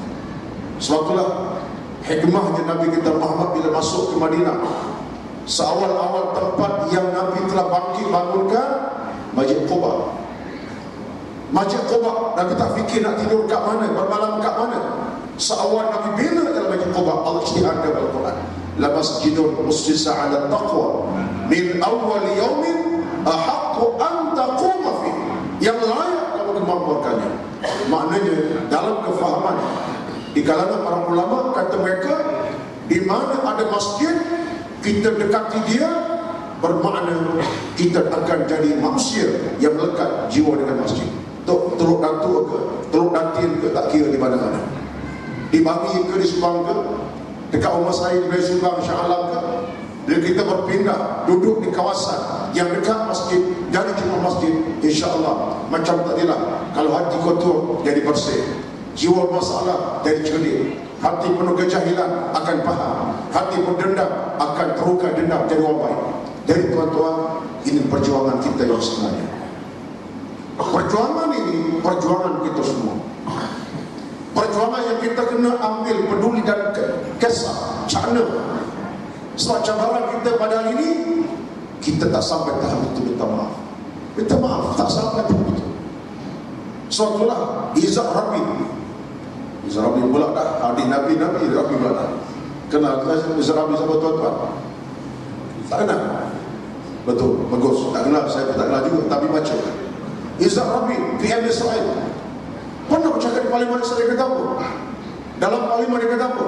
Wahai tuan-tuan ahli Parlimen sekalian, kalaulah satu hari nanti orang Islam boleh meramaikan waktu subuhnya macam Jumaat, ketika itu kita tidak akan dapat menewaskan mereka buat selama-lamanya. Bila mana orang Islam subuhnya ramai macam Jumaat, subuhnya macam Jumaat penuh, datang berzikir, bertasbih, mengaji, duduk dalam kuliah, dalam keadaan begitu sekali macam Jumaat waktu subuh. Ketika kata dia, kita takkan dapat menewaskan mereka. Itu yang saya baca. Kata Izzat Rabi, kalau orang sebut tak tahu, tapi itu yang saya baca. Dikatakan Izzat Rabi yang kata PM Israel yang mati dibunuh oleh Yahudi sendiri. Tuan-tuan, ini suatu petunjuk yang menunjukkan mereka kaji. Bila orang Islam dah kaki masjid, orang Islam akan dapat membina kekuatan tersendiri. Golongan-golongan anti-Islam ini tidak akan dapat bangkit dan tidak akan ada kekuatan sebab apa? Manusia dekat masjid. Nanti Islam apa lagi?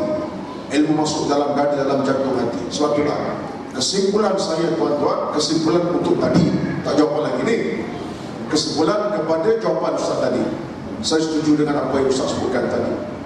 Bila mana masjid boleh dipimpin oleh orang-orang yang berintegriti, orang yang ada kewarasan dalam mengurus masjid, ada pemikiran yang penuh dengan ilmu memimpin masjid, dia boleh memimpin manusia, masyarakat sejagat di kawasannya ke arah kebenaran, kan dia pemimpin yang berintegriti. Betul.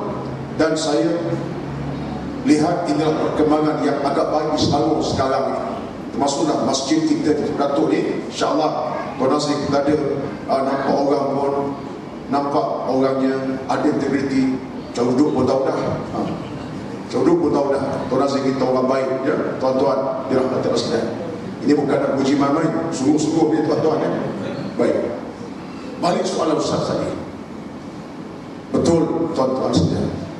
Dalam kita nak menjaga sebuah kehidupan, maka contoh teladan tidak ada kepada malaikat insan-insan yang terpilih, dipilih oleh Allah Subhanahu wa taala.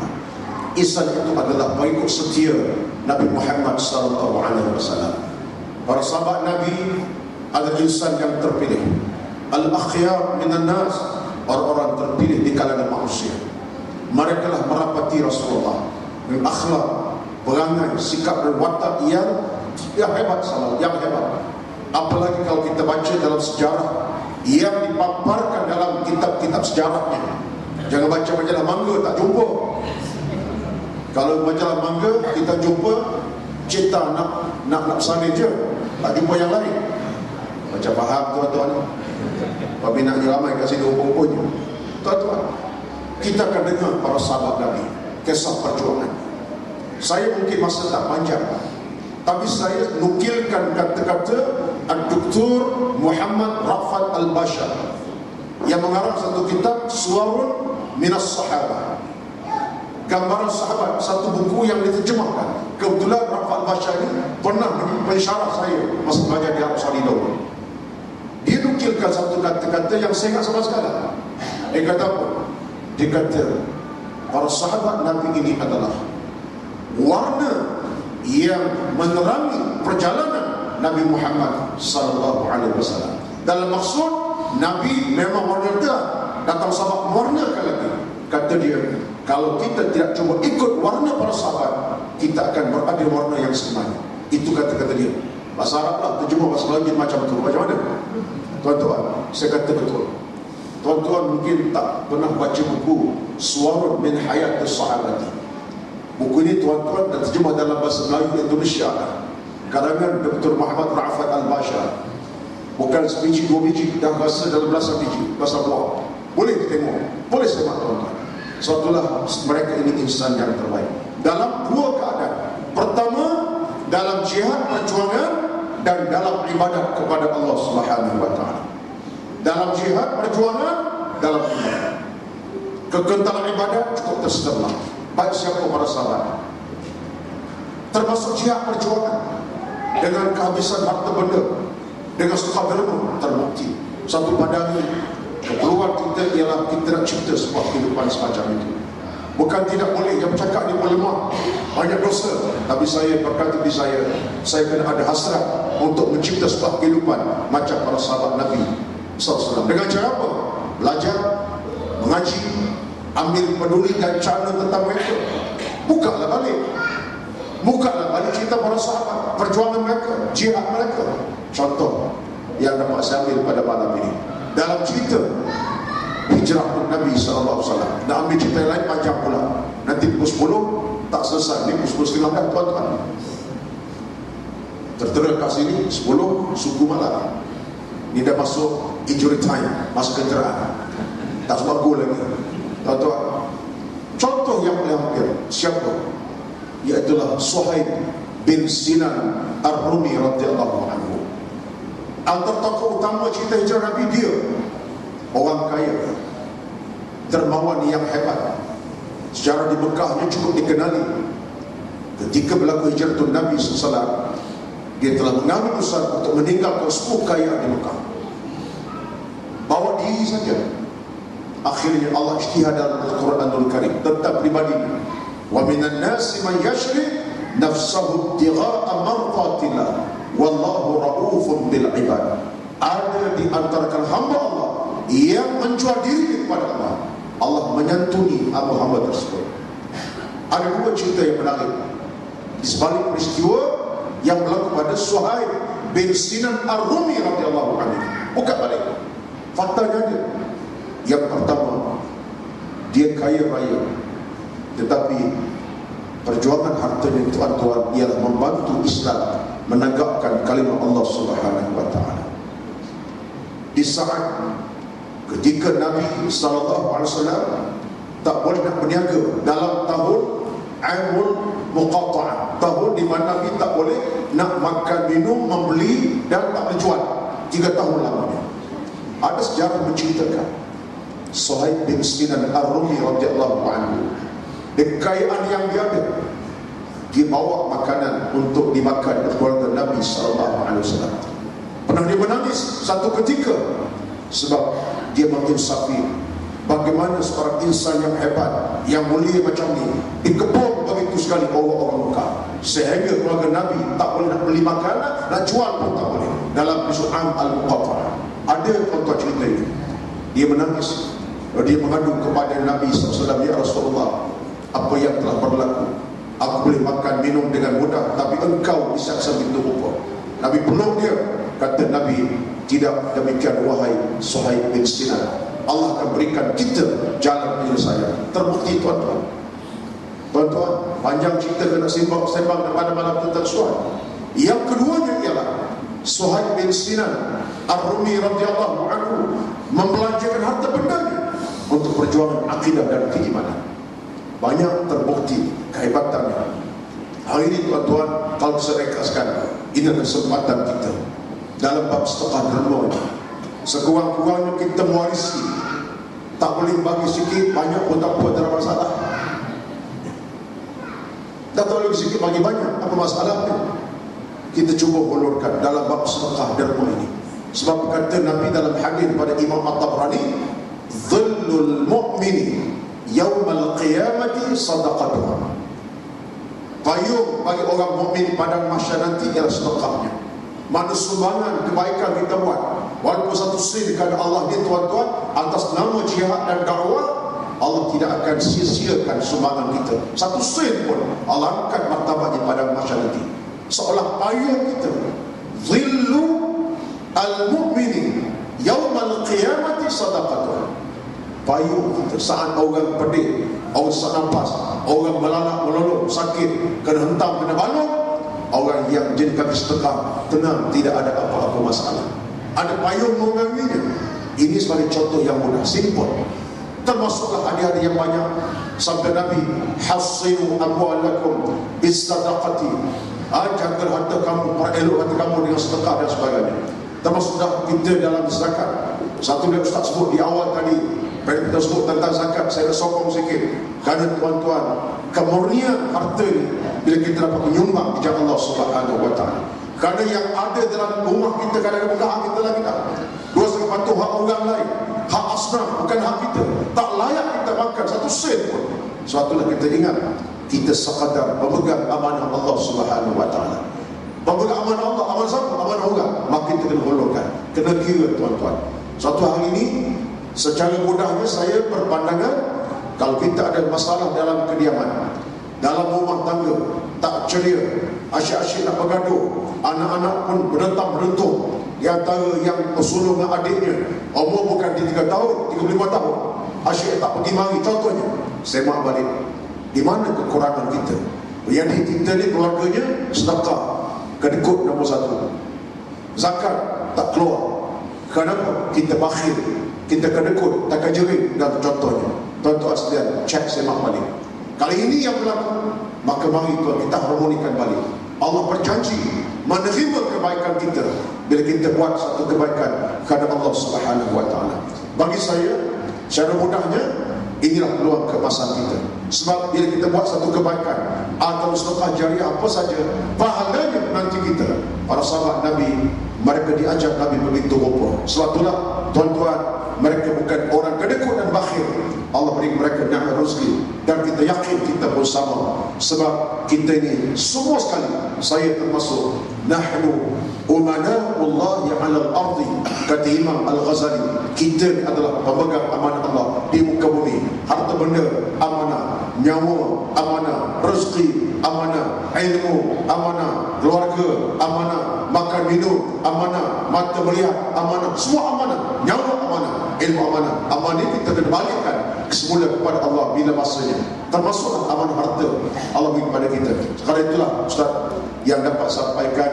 Saya pun kerja masa tengok tuan-tuan, mudah-mudahan perbincangan kita pada malam ini, walaupun dalam keadaan yang tahu panjang sejam setengah 2 jam ini, memadai untuk kita sama berfikir. Kerana kesimpulan akhirnya saya, tuan-tuan, kita nak cipta sebuah kehidupan yang Allah redha, selamat dan berkat dunia selamat, akhirat juga dirahmati, diradai oleh Allah Subhanahu wa taala, dengan syarat kita balik pada Islam dan mengamali ajaran yang ditinggalkan oleh Nabi sallallahu alaihi wasallam. Wallahu a'lam.